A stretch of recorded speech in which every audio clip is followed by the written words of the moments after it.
that bitch got to get a ticket. Whoop, whoop. Pull over, that ass too fat. Whoop, whoop. Pull over, that ass too fat. Whoop. Look at that bitch got all that ass for. Whoop.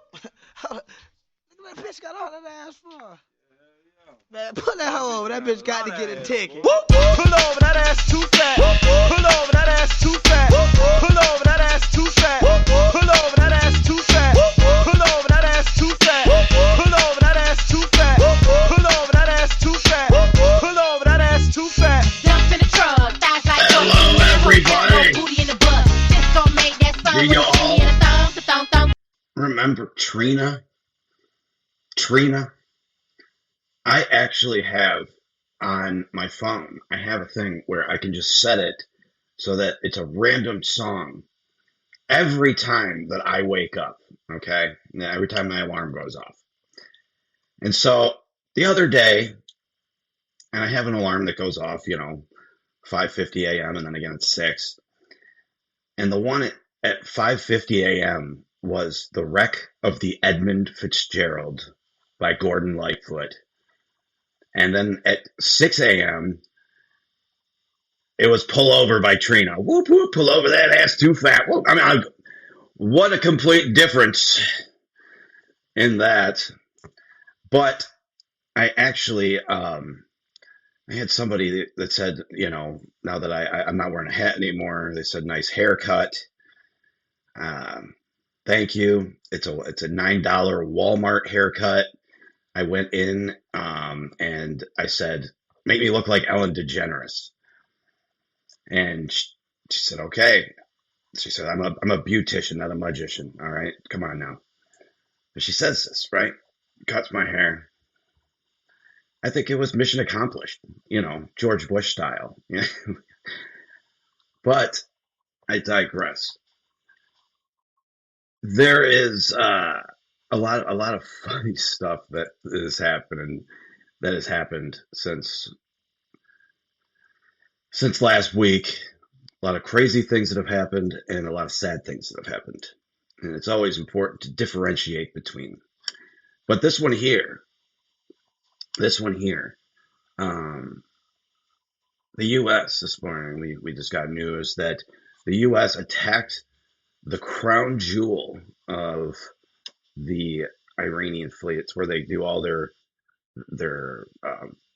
check this one out. This is where they do all Iran's Karg Island, where 95% of the country's entire oil exports are loaded before heading to the global market. The tiny 21 square kilometer island holds massive outsized strategic importance, and because of this, Axios, Bloomberg, and other outlets are now reporting that their sources inside the White House are saying that they're seriously discussing and considering a special forces military operation to capture Iran's Karg Island. We seem to be on a path toward deploying American troops on the ground in Iran to accomplish any of the potential objectives here. Karg Island is one of the least known but most strategically important pieces of territory in the entire Middle East. The entire Islamic Republic of Iran's economy, the IRGC military spending, the nuclear and missile programs, and the government salaries are all funded by this single piece of infrastructure. Talk about a strategic vulnerability. To put this location into perspective, the island is only about half the size of Disney World in Florida. It's the strategic linchpin that controls the whole country's economy. It's so strategically important that it was in the 1989 Sega Genesis game F-15 Strike Eagle 2, and its map is in Battlefield 3. American gamers have been fantasizing about attacking Karg Island for literally 37 years now. But they claim this technically wouldn't be boots on the ground, it would be a... Okay, so I'm going to time out there. So I do Flight Simulator, and I had that game, Ace Combat. I can't tell you how many fucking times I bombed that island. It was so awesome. There's one where you can do it with missiles, with a regular like F-15 or an F-22 Hornet, and there's one where you can do it in just like a straight bomber, and I was just lighting up that fucking island. It was fun. It's called Ace Combat, if you want to check it out. I love planes. Absolutely love planes. But check this out. We're going to continue here. Listen to this guy. This guy has some good loophole insight. would be more like elite ninja slippers or something. So today we're going to examine why Iran's Karg Island matters so much, how heavily it's defended, and what a special forces mission inside of Iran would look. To Karg Island is only about 130 miles away. That's well within Black Hawk helicopter range. Kuwait is a launching pad for this helicopter assault mission. Apache helicopters with 30mm cannons, Black Hawks, and Chinooks carrying commandos embark from here, and it takes them just under an hour to reach Karg Island. Planners favor this low-altitude helicopter assault with support from U.S. Ranger Infantry Regiment. This allows soldiers to land precisely near key objectives. Special Forces conduct high-altitude, low-opening halo jumps from 30,000 feet in the sky in order to have standoff from the short-range air defense systems. They land near the island and sabotage air defense on the ground to pave the way. The Delta Force squadron responsible for capturing Maduro was reportedly moved into nearby Kuwait in February 2026. Their first priority in securing and seizing the island is securing the oil terminal to prevent its destruction. Each step of that plan is a possible point of failure and challenge if something were to go wrong. Mohammed Soliman, a senior fellow at the Middle East Institute, said this about Karg Island, quote, "Take it out, and this means cutting off the military budget in addition to pulling the plug on the basic services that keep Iranian society functioning," end quote. Karg Island's security is reportedly handled by the Islamic Revolutionary Guard Corps, so defeating any kind of American air assault mission here would be their responsibility. Access is extremely restricted here, and satellite imagery suggests the site is heavily fortified. Reports indicate that old assessments claim about 250 IRGC soldiers are here, plus another 250 air defense personnel stationed, and up to another 500 additional military personnel stationed behind steel perimeter fences and guard towers. There's only a population of about 8,000 people that live on the island. Most of them work there, according to this 2016 Iranian census report that I dug up. So the Financial Times analysis outlines the stakes clearly, I think. They say military action to destroy or take control of the island's infrastructure would be hugely damaging to Iran, but risks deepening the war, triggering a further shock to energy markets, and weakening any future Iranian government. End quote. It's like my old platoon leader used to always say, no risks and don't take any risks. Take a look at this CIA declassified assessment of Karg Island's defense from the 1980s. It reveals a lot. Case officers stated surveillance spotted 6 Hawk anti-air batteries on the island, 8 twin 35mm cannons, and another 8 light aircraft positions. Who knows what they have there today, but Jane's reported Iran has deployed their top air defense here. Separated from reinforcements, the island is difficult to defend and it's already isolated. Precision strikes would be needed to take out any of those air defense systems so as not. And like I said, American children have been training on this, on Ace Combat. They've been playing this video game for years, bombing the fuck out of this island. And some lucky guys get to actually go do it, you know? And hopefully they made it back very safely. Now, but this is awesome. This is great. See, his breakdown and his analysis is very good, but continue watching. Not to blow up the entire island. With Iran's air defense degraded, its navy largely destroyed, and its air force knocked out, and its ballistic missile launchers pummeled, American war planners believe that they have an opening at this. So, they did that this morning. I think they made that before they did that this morning, but crazy analysis there of that. So we've gone into Iran, and there's a lot of voices. There's a schism, so to say, right now in the Republican Party. You got the neocons. I guess you could call me one of those now. I am not a neocon. I fucking hate those motherfuckers. But I think Iran was necessary. I think a lot of people agree, majority, once they know the facts of how oppressive the Iranian and the IRCG are to their citizens. But the president did this because he's a Christian man. And he decided that it was time to help the Iranian people, if there was ever an opportunity to liberate their country. This was one of the problems during the Kennedy administration, John F. Kennedy. had he actually backed up the the storming of the Bay of Pigs, it could have been a completely different story for the Cubans.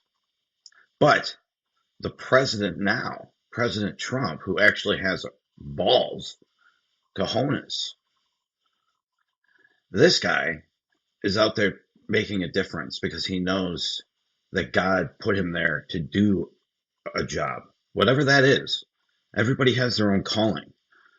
But to call what the president's doing right now is evil is crazy. And it's crazy lunacy. Like, I think it's safe to say that even if you are somebody who's against war, you would still want our troops over there to do well and to win and to come home.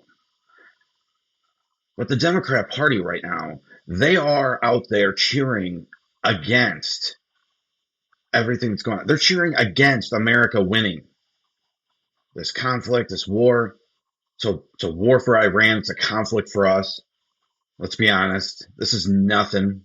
Our gas prices went up. That's about the effect that we are going to feel as American citizens. But you got people out there right now that are saying some pretty weird stuff on the conservative end. From Candace Owens to, I mean, listen, Candace Owens talking about Erica Kirk. It's like, oh yeah, she's saying how shitty this, Erica Kirk is, Candace Owens is. And it's like, okay, so what? So what? Wonder if somebody had a bad past and they were redeemed by Jesus Christ. Who am I, or who the fuck is Candace Owens to make that judgment on somebody? And then to publicize her husband's assassination and murder that everybody saw. And I had told my dad after, the Charlie Kirk assassination, my dad is a huge Kennedy fan. In his basement, he's got big Kennedy posters. You have of John F. Kennedy and also of Bobby Kennedy. But I told him, I said, listen, I am never going to make a Kennedy joke again because of how I felt after Charlie Kirk was assassinated. I mean, I was devastated, especially seeing the way he passed away. It was so violent and gruesome, and nobody deserves that. But my point of this is, who in the hell are these people to publicize Erica Kirk and what she's going through? You got people on the Democrat side attacking Erica Kirk because she wore leather pants to her husband's funeral or whatever you wanted to call it.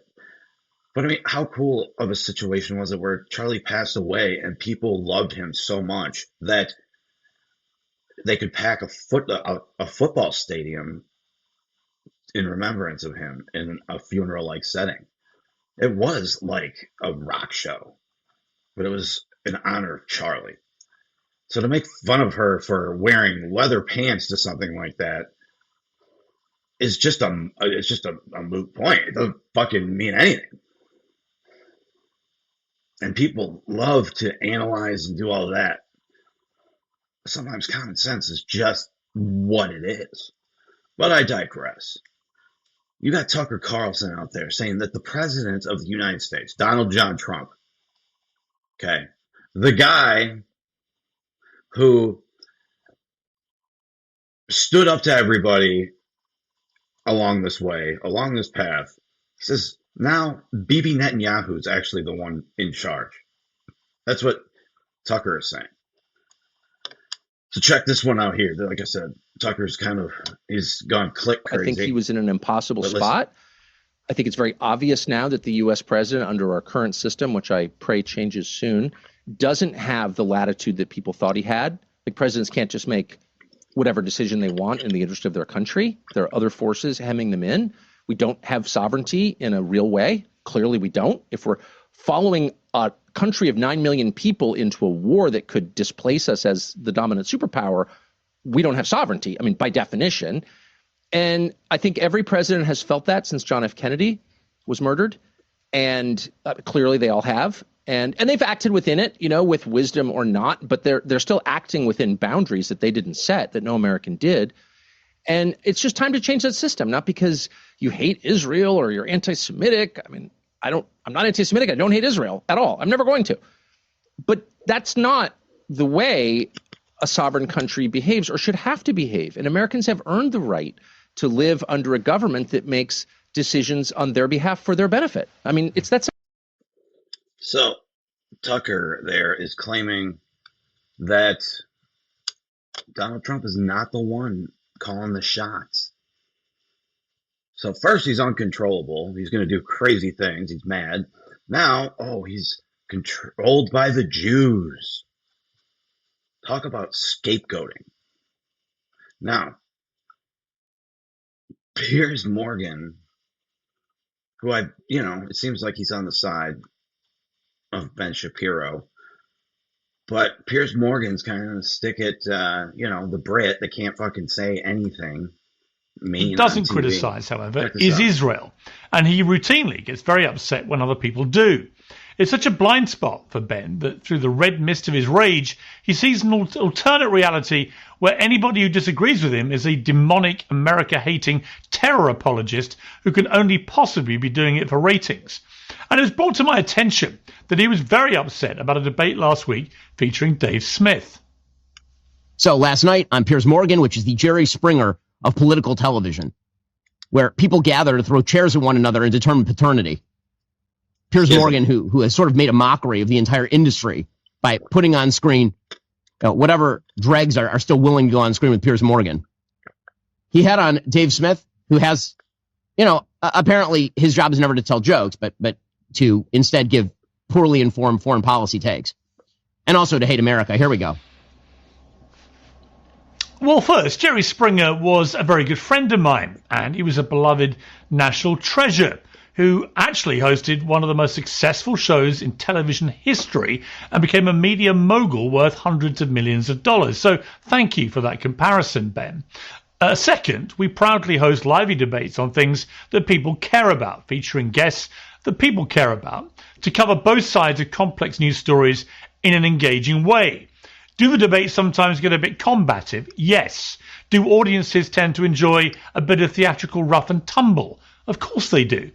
That's why the Daily Wire, Ben's company, has an entire political debate show which is literally called Bar Fight.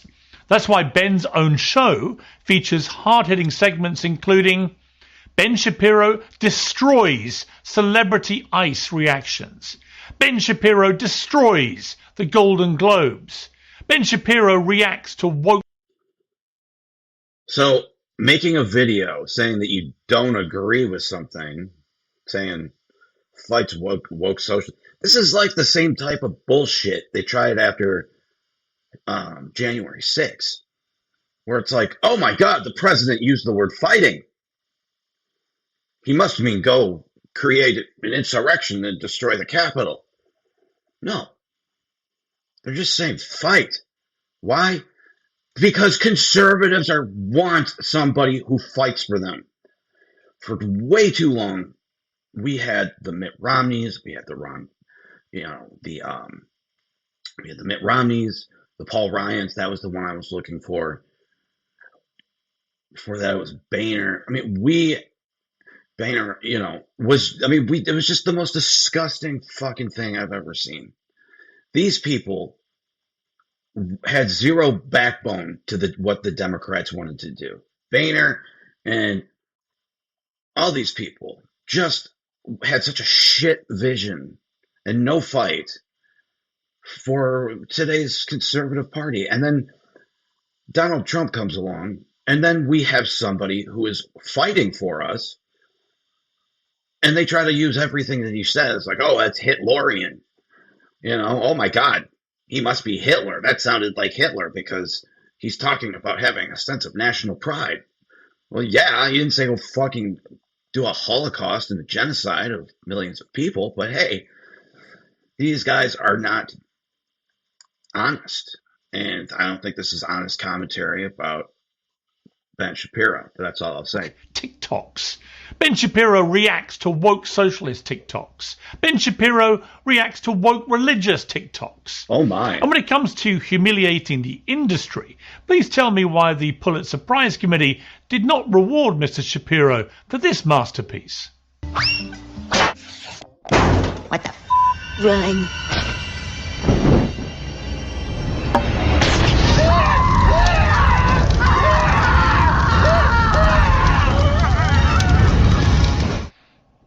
You could say that makes a mockery of the industry. Third, I want to examine the charge that I've committed a sin against journalism by hosting what Ben Shapiro describes as whatever dregs are still willing to appear on my show. Well, on the subject of Iran and US foreign policy specifically, recent guests have included Masih Alinejad, Lisa Daftari. Okay. Right there. They're showing John Bolton. Okay, John Bolton is a neocon. He's a war hawk. Then you legitimately have Alan Dershowitz. Alan Dershowitz was Jeffrey Epstein's lawyer. I mean, this is a fucking rough crowd of people. Mike Pence. I mean, what the fuck? The only one is the Bet David guy. He's good. He'll give some honest commentary. I'm going to move on from this because it's just crazy what's happening out there right now. The schism, like I said, in that party. But there's also a schism going on. And I think people on the Democrat side, but I think people, the general population, just want some sanity in there. And it's nice to see Bill Maher, who now comes around. And he's like, Bill Maher is one of those guys where he'll never go all in, but he'll dabble his foot in the water to see if it's nice, see if it works out for him. And I think with the Trump thing, Bill Maher actually got a lot more attention. So he's taken some things and he's decided, I'm not going to let the liberal lunacy destroy my show. We're still going to keep some common sense in it, and it was needed in this whole thing in general. This video here is absolutely hilarious. So Adam Schiff is on there, and he's super unhappy about one of Donald Trump's policies. Okay, this one here, hilarious. Check this out. From the administration. The president had the constitutional authority to direct the use of military force because he could reasonably determine that such use of force was in the national interest. That's too vague for you? Totally vague. Okay, because that's from Obama about Libya. Well, and that's the video. But they will trash anything that Donald Trump does. They're partisan hacks. And I'm not saying I'm not a partisan hack, because I hate the Democrats more than anybody. And it's true. My friends will fucking tell you.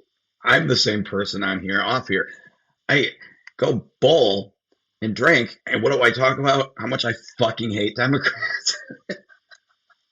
So I digress. But it's just funny to me that these guys have lost their minds because of Trump. Doesn't matter what the policy is, doesn't matter who it is. And Bill Maher just proved that. That Adam Shifty Schiff is insane.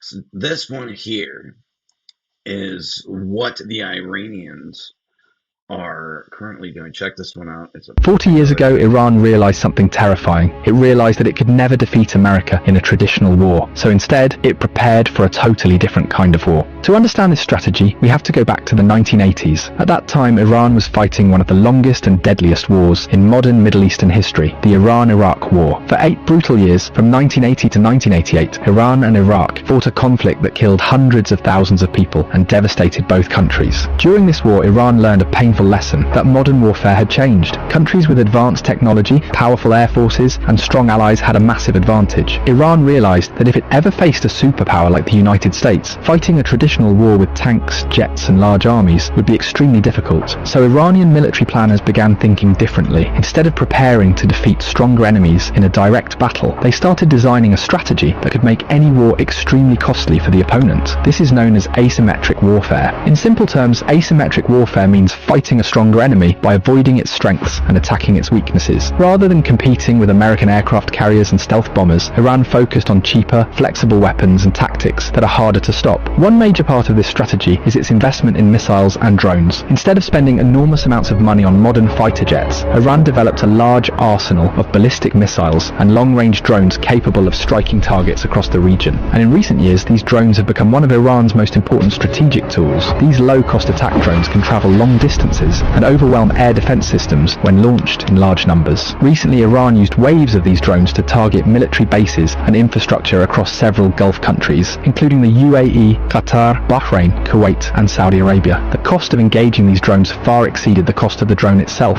so this way Iran is mathematically bleeding these rich Gulf countries. Now, another key pillar of this same strategy is Iran's network of allies across the Middle East. Over the past few decades, Iran has built relationships with armed groups in several countries, including Lebanon, Iraq, Syria, and Yemen. These groups act as Iran proxies. And those proxies are still the ones that are shooting the missiles at Israel.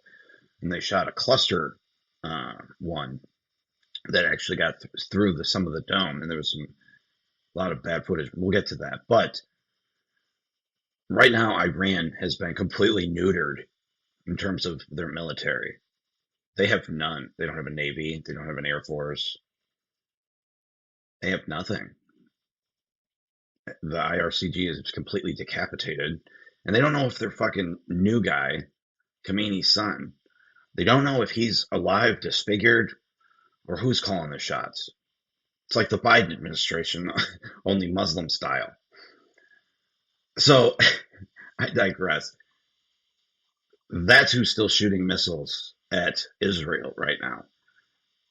That's where a lot of them are coming from. That's why Lebanon's getting hit, some of the other ones. But continuing on, listen to this. Very good video. Very good. And gives it influence far beyond its own borders. And as a result of this strategy, in this ongoing Iran-Israel war, the pressure is appearing in many places at once. Instead of one battlefield, there are several. Similarly, geography also plays a crucial role in Iran's strategy. Iran sits next to one of the most important waterways in the world, the Strait of Hormuz. This narrow passage connects the Persian Gulf to the global ocean, and around 20% of the world's oil passes through it every day. Iran has recently blocked this strait, and energy markets are already beginning to witness the impact of blocking this choke point. Then Iran's naval strategy also reflects its asymmetric approach. Instead of building a navy similar to the United States, Iran relies on smaller, faster boats, equipped with missiles and torpedoes. In large numbers, these boats can move quickly and create difficult situations for larger ships operating in the confined waters of the Persian Gulf. Finally, Iran's military structure is designed to keep functioning, even under heavy pressure. The Islamic Revolutionary Guard Corps and its affiliated forces are organized in ways that allow different units to operate independently if needed. This decentralization means that even if some leaders or bases are targeted, the broader network can continue functioning. And this is exactly what is happening currently. The termination of Ayatollah Khamenei and other top leadership had little impact on Iran's retaliation activities. When all these elements come together, a clear strategy appears. Iran's goal is not to defeat the United States in a traditional military sense. Instead, its strategy focuses on making this war so complex, so costly, and so unpredictable that continuing the conflict becomes politically and economically difficult. In other words, Iran's strategy is not to defeat the United States. It is to make this war so expensive that the United States eventually loses it politically.